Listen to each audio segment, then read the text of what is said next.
दोस्तों, एक 4 गरीब ब्राह्मण का मैं कहानी सुनाने जा रहे हैं। देखिए, पूरा गरीब से बेचारा जकड़े हुए थे और अनपढ़ भी थे, समझी कि नहीं। वो चारों भाई इतना गरीब थे कि भीख भी मांगते थे, तो उनको भिक्षा से घर का भोजन नहीं चल पाता था।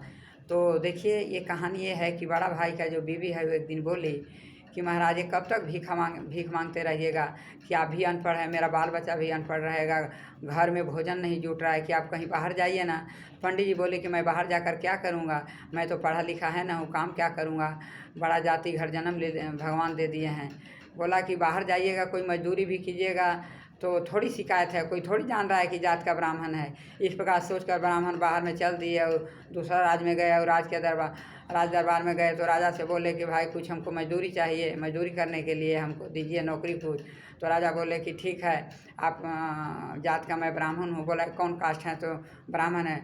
गोड़ लगा बेचारा राजा, कुर्सी दिया और बोला कि ठीक है महाराज, आप हमारे ठाकुरबाड़ी में बहुत सारे मंदिर और देवता भी हैं, उनको पूजा करने पर लगे जाइए, समझी कि नहीं। पूजा तो राजा जी पैसा दिए, जाके आप किताब पोथी पंत्र ले लाइए, कपड़ा ले लीजिए पूजा करने के लिए। वो गए मार्केट से, धोती कुर्ता सब कपड़ा लिए, बहुत मोटा किताब भी ले लिए। बोले कि जो होगा देखा जाएगा, समझी कि नहीं। किताब तो चाहिए ना, तो कैसे पूजा पाठ होगा, वो कैसे आदमी जानेगा कि पूजा कर रहा है। जब पूजा शुरू कर दिए तो गाँव वाला भी देख रहा है कि बहुत मोटा किताब लेके पंडित जी आए हैं, नया पूजा पंडित जी हैं, बहुत विद्वान आदमी हैं, समझी कि नहीं। जब पूजा करने बैठा तो पंडित जी यही बोल रहे हैं मंत्र में कि जप जपा भाई जप जपा, जप जपा भाई जप जपा, जप जपा भाई जप जपा। इस प्रकार उनका नौकरी ठीक हो गया और नौकरी लग भी गया। उसके बाद कुछ देर रहने के बाद घर जाते हैं, और घर जाने के बाद जब उनका जो मंझला भाई का जो बीवी है वो बोलती है अपनी बड़ी गोतनी से, माने ये जो पंडित जी बड़े भाई के उनका वाइफ से, कि दीदी कि हमारा पति को भी कहीं नौकरी भैया को बोलिए लगा देंगे, हमारा घर में भी बहुत मजबूरी है। इस प्रकार महिला भाई को भी आन के बोले कि साला महिला भाई को लगाएंगे तो मेरा भी पोल खुल जाएगा, मेरा भी नौकरी चला जाएगी, इसका तो जाएगा ही जाएगा, मैं क्या करूं। बेचारा माया के बंधन में देखा नहीं गया, उनको भी ले लाया। बोले कि एक मेरा भाई है, इनको भी नौकरी पर रख लीजिए। राजा जी रख लेते हैं। बोला कि ठीक है, कोई दिक्कत नहीं है, दूसरा मंदिर में इनको बैठा दीजिए। इनको भी पैसा देता है, वो भी उसी प्रकार किताब लाते हैं मोटा, और देखते हैं कि भैया जैसे जैसे करते हैं वैसे वैसे भी किए।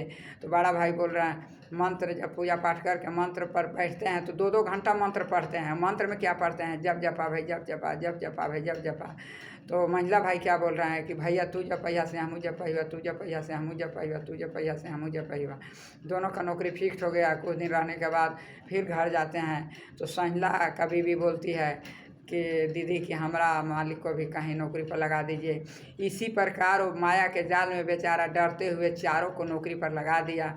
और चारों को नौकरी पर लगाने के बाद वो मंत्र में क्या जापता है, देखिए बड़ा भाई यही जापते हैं बड़े पंडित जी, कि जप जपा भाई जप जपा, जप जपा भाई जप जपा, जप जपा भाई जप जपा। तो मंझला क्या बोलते हैं कि भैया तू जपैया से हमू जपैया, तू जपैया से हमू जपैया, तू जपैया से हमू जपैया। तो संझला क्या बोला कि रवैया कब तक, ई रवैया कब तक, ई रवैया कब तक। तब छोटका बोल रहा है तो जब तक चलेगा तब तक, जब तक चली तब तक, जब तक चली तब तक। इस प्रकार बेचारा उन लोग के ये सब राटपट से मतलब उन लोग का नौकरी लागू हो गया। और गाँव का भी देख रहा है तो बोल रहा है कि अरे बाप रे 2-2 घंटा ये पंडित जी बहुत बड़ा पुजारी हैं, पूजा करते हैं, बहुत मतलब ध्यान से पूजा कर रहे हैं। राजा जी बढ़िया पंडित जी लाए हैं। भैया यही कहानी है। नमस्कार।